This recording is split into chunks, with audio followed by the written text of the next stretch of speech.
Welcome back, everybody. Today we got another Kevin Samuels classic.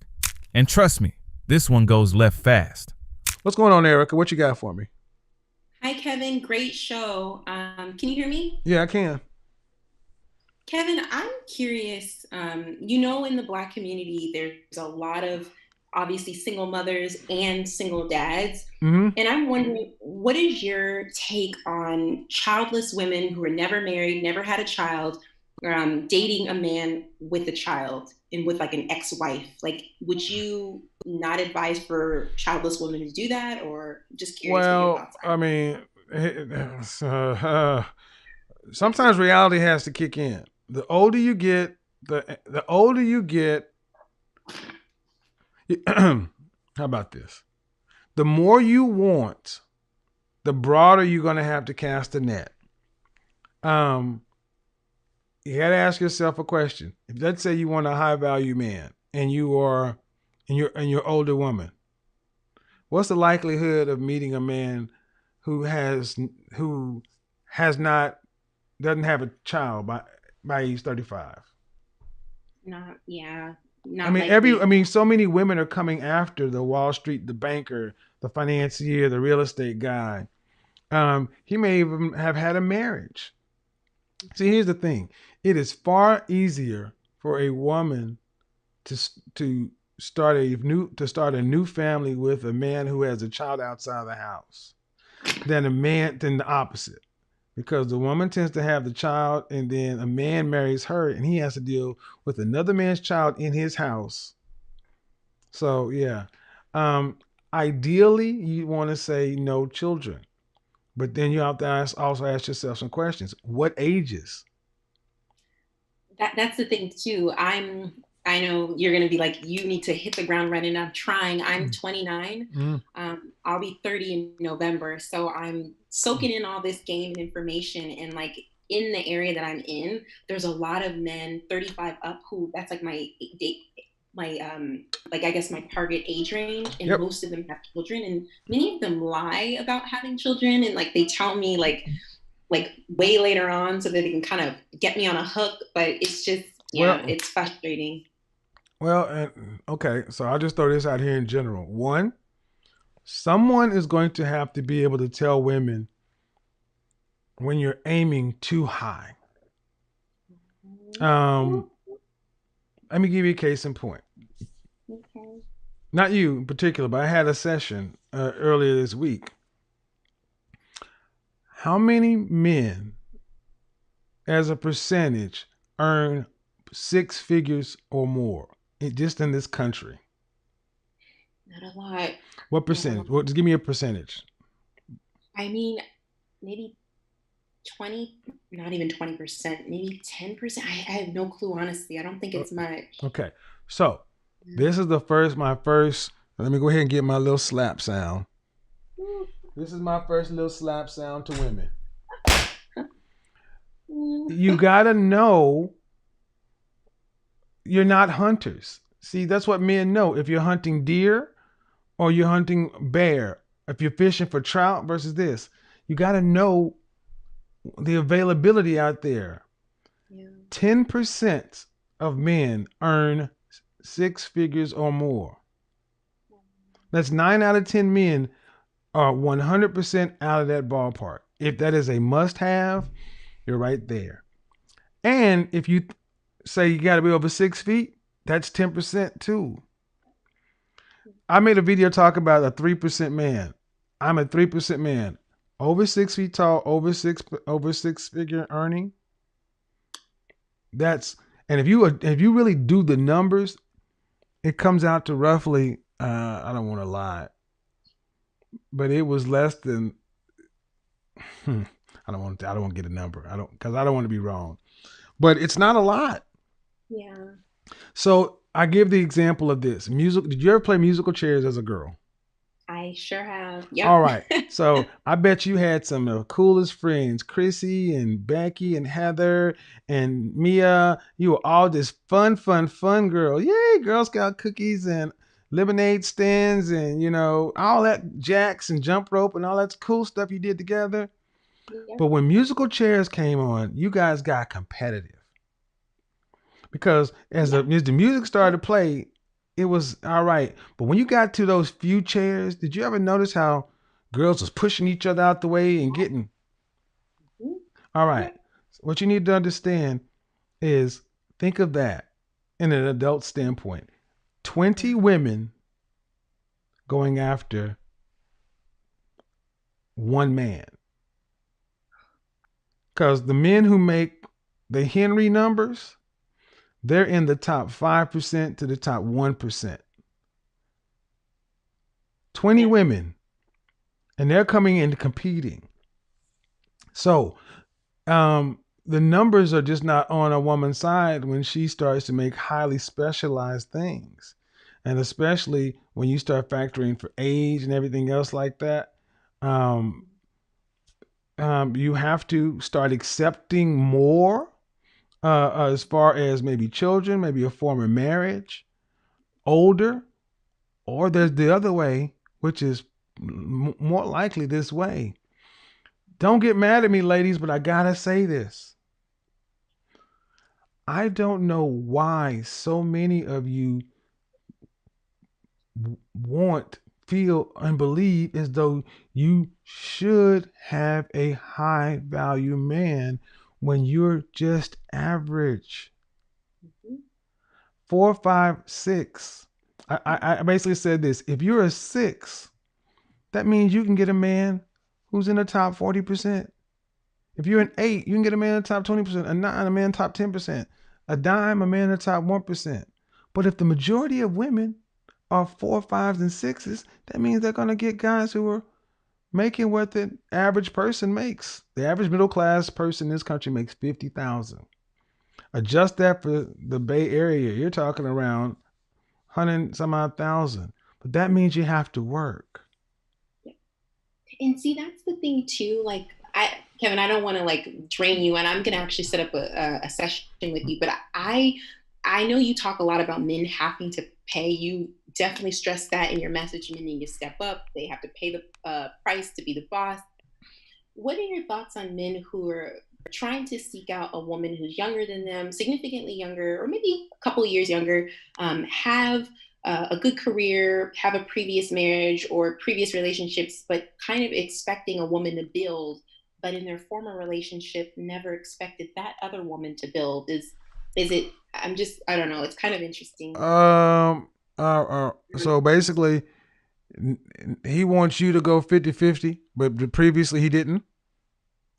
Correct, with the previous wife. Well, let's flip it up. You know, how many times do women just be out there in the streets and all of a sudden she's a born again virgin? A lot. Yeah. Same thing. Look, it's best to not really dig too much into other relationships because Okay. women, you typically do that. Well, he put her in the house. Shit, I'm better than her, so I need a 2-story house. Yes. Yes. The economy's changed. The world has changed. And the thing is, Rebecca Lynn Pope said it the best. A lot of women have these lists, and those lists don't line up with what a man really is. The more realistic everybody can get about their SMV, it doesn't matter about a woman's education. It matters about your SMV. Then that stuff factors in. See, I don't want to see a bunch of people, a bunch of spinsters. I really don't want to see a country where we have a bunch of late 30s and 50, late 30 to 50 women just sitting out there by themselves when they could have been with a perfectly fine, a guy who's a coder, and he's out in the Bay Area and he's making 150 and you're making 80, but you got to work and he has to work because neither one of you is trying to be, Mark Zuckerberg. You're right there in the solid middle class. You were raised middle class. Think of it this way, and I move on to the next call. What we're effectively talking about is you were born into a class. Think about the feudal class. How often did someone go from a peasant to royalty? Rarely. You were born a peasant, you die a peasant. I mean, if you're middle class is what you should be. But only in the black community have our sisters been so marketed to, so they look at men that are perfectly acceptable for them in their socioeconomic class and deemed them unnecessary. I don't. First, it was, he didn't have enough masculinity and all this other stuff. That's what the Pookie and Ray Ray thing. Now you've heard about, I don't want no 9 to 5 dude. We're talking about men who work for a living. To basically, when you can say that and make it a defect on a man, what it makes it easier for when women end up inevitably alone, they can say they never met a man on my level. I'm too picky. I'm too this. Yeah. All right, book the session. Okay. Thank you, Kevin. Bye-bye. Okay. Bye-bye. So, Tiffany asked, could she get in there? But see, what it comes down to, man, social media has been twisted. But here's the problem, DC. Other races, other groups have social media too.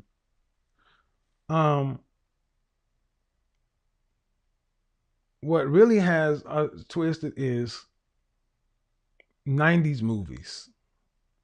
From The Color Purple to Stella Got Her Groove Back to Tyler Perry, we have so destroyed the image of the black man in black media to where black men, solid citizens, blue collar or white collar, are just being overlooked. And see, for the longest, brothers were like, there was no way for men to talk. Now, here's the thing, black women. Other groups of women via social media are starting to see all of these black men in that 50 to that 90% range. Well, let's say 60 to 90% range. Yeah, I target being in the top 10%, but that does not mean men in the 60 to 90% range are trash. A man making $65,000, $70,000 a year in Dallas, he may not need an image consultant, but that dude he can live a good life. And you're making $40,000 as a teacher or whatever. Together you're making 125, but you can't expect that man, unless you're willing to live on $75,000 and accept that lifestyle, which might mean this: one car. See, this is what's unfair, is to marry a guy who's average, and then because you don't want to work or you had this ideal. How many times have women got married and then quit, stop working, all this other stuff, and then just basically get married and just drop a bomb on the dude? See, we hear the crap about men all the time, but I can tell you personally, I've seen this one too many times.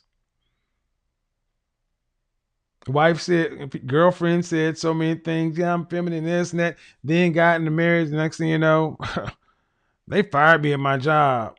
And next thing you know, she's just trying to get comfortable, not working. Oh, well, instead of going back to work, let me get me a little side job. Let me get this, let me get that. And then the man feels some kind of way. He's like, dang. Well, that happens in the middle. I personally don't like dealing with that. That's why I go the Henry route. Make enough money to where money is not a problem. Now, I'm not going to market to the 60 to 90%, but I want to make it 100% clear. Ladies, you are doing yourself a massive disservice overlooking blue collar brothers, average everyday white collar brothers, guys who are earning mid to high 5 figures.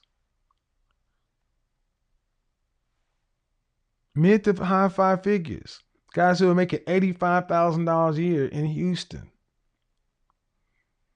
Because if these guys ever decide to say, you know what, I'm going to just open my dating options and I'm going to date the highest caliber woman of any race, yeah, I got a problem. This conversation began with a straightforward question. Should a woman without children consider marrying a man who already has a child? Rather than giving a simple yes or no answer, Kevin argued that the answer depends on several factors, including the woman's age, life stage, and the type of relationship she's hoping to build. He pointed out that every relationship involves trade-offs, and that people often have to balance their ideal preferences with the realities of the dating pool available to them. His broader message was that understanding your options is an important part of making informed relationship decisions.